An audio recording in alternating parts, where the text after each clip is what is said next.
अरे क्या किरदार है शब्बीर का। कहा जाता है कि जनाब अली जो ज़हीर है उसको सिर्फ कठपुतली बिठाया गया है, सिर्फ फेस सामने उसका है, पीछे सारे मामला कोई और डील कर रहा है। और समझ ये आई है कि शब्बीर है, वो कौन है ये? कठपुतली हो या जो भी हो, वो तो दुआ का शोहर है और दुआ को उसी के साथ रहना है और दुआ ने उसकी हक में बयान दिया है। अस्सलाम वालेकुम, आप देख रहे हैं पाकिस्तान टुडे और मैं हूं आपका मेज़बान अनीब ज़हीर। दुआ ज़हरा केस में डे 1 से एक बात चल रही है कि जो ज़हीर अहमद है वो कठपुतली है, उसको सिर्फ सामने बिठाया गया है। असल में पीछे से सारे जो मामलात हैं, जो लीगली भी, कानूनी भी, और जो बयान दिलवाए जा रहे हैं दुआ ज़हरा से, टेक्निकली भी कोई और बंदा इसको पीछे से सारा कुछ दे के चल रहा है, देख रहा है। असल जो दिमाग है उस बंदे का है और ज़हीर को सिर्फ कठपुतली सामने फेस बनाकर बिठाया गया है। वो बंदा कौन है? वो बंदा है शब्बीर।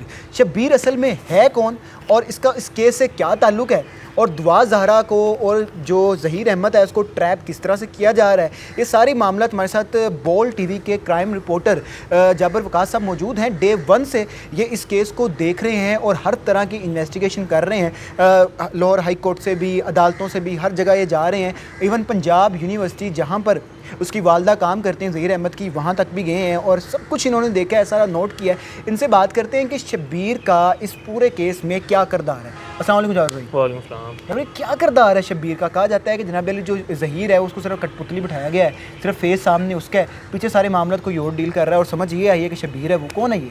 देखें, कठपुतली हो या जो भी हो, वो तो दुआ का शोहर है और दुआ को उसी के साथ रहना है और दुआ ने उसकी हक में बयान दिया है।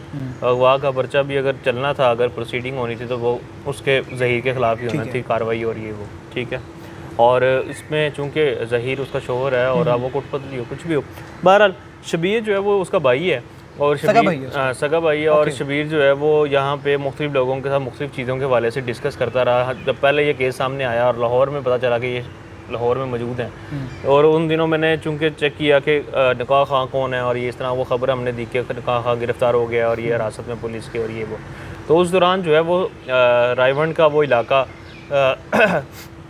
जो कि वहाँ पे हम पहुँचे शेरशाह कॉलोनी में, ये घर था जिसका पता लिखा हुआ था उसके ऊपर। तो वो पता वो उस घर का था कि जो उनके एक अजीज़ का था। हालांकि ये पंजाब यूनिवर्सिटी में रिहाइश पजीर हैं और इन्होंने अपने एक अजीज़ का पता लिखवाया था रायवंड का।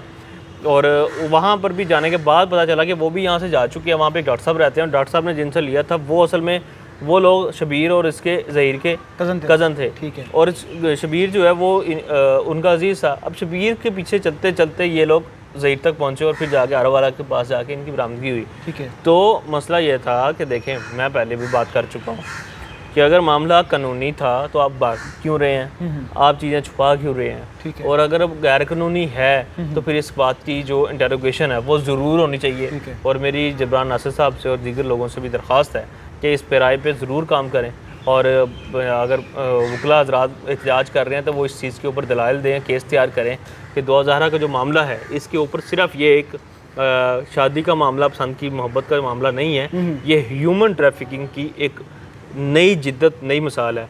आपको पता होगा कि माजी में हमने देखा कि पाकिस्तान में चाइना के कुछ शहरी आए और उन्होंने यहाँ पैसे देकर वो शादियाँ की और बाद में वो बेचारी इतने बुरे हालात में थी वहाँ पे, एक नए किस्म के, हालांकि वहाँ से उनको अपने घर वालों को फ़ोन करती थी कि हम खुश हैं, लेकिन वहाँ पे वो कुछ ऐसे लोगों के चुंगल में फंस चुकी थी जहाँ से वो निकल नहीं पा रही थी।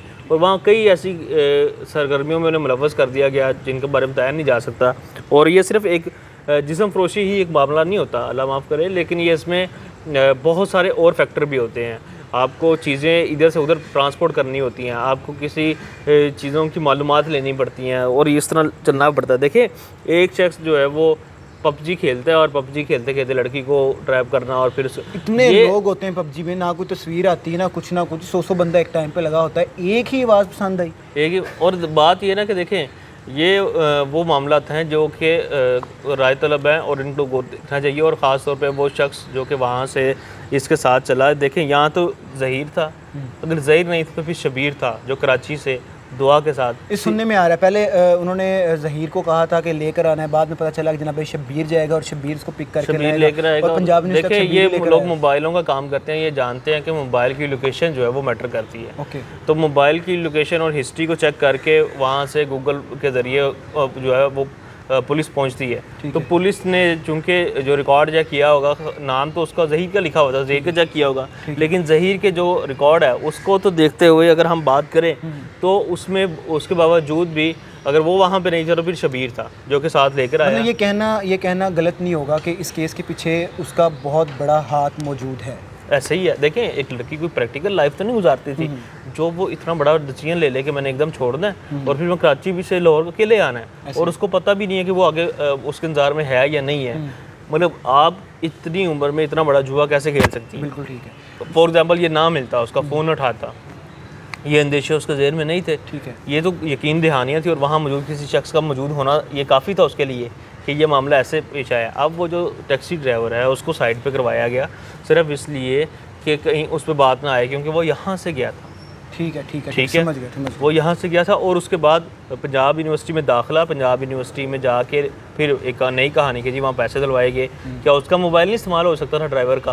अगर किसी स्टूडेंट का कर लिया आपने इतवार के रोज़, इतवार को आपको स्टूडेंट भी मिल गया। तो ये सारी कहानी जो है वो चूँकि वकीलों की जानिब से अपना केस के लिए की गई, लेकिन शबीर जो है वो वहाँ पर मौजूद चीज़ें मैनेज कर रहा था। ठीक हो गया।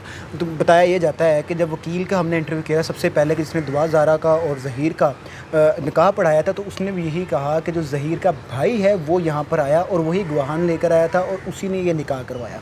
मतलब कि अगर हम ये कह दें कि शब्बीर भी इस केस के पीछे पूरी तरह से डटा हुआ है, पड़ा हुआ है और वो इस केस में पूरा मुलव्विस है, तो ये गलत नहीं होगा। ये सिंपल लव स्टोरी नहीं है कि इसको लव स्टोरी का नाम दिया जाए, इसके मुकम्मल इन्वेस्टिगेशन होना लाजमी है और ये हमारे माशरे की ज़रूरत बन चुकी है इस केस पे इन्वेस्टिगेशन। इसी के साथ मुझे दीजिए इजाज़त। अल्लाह हाफ़िज़।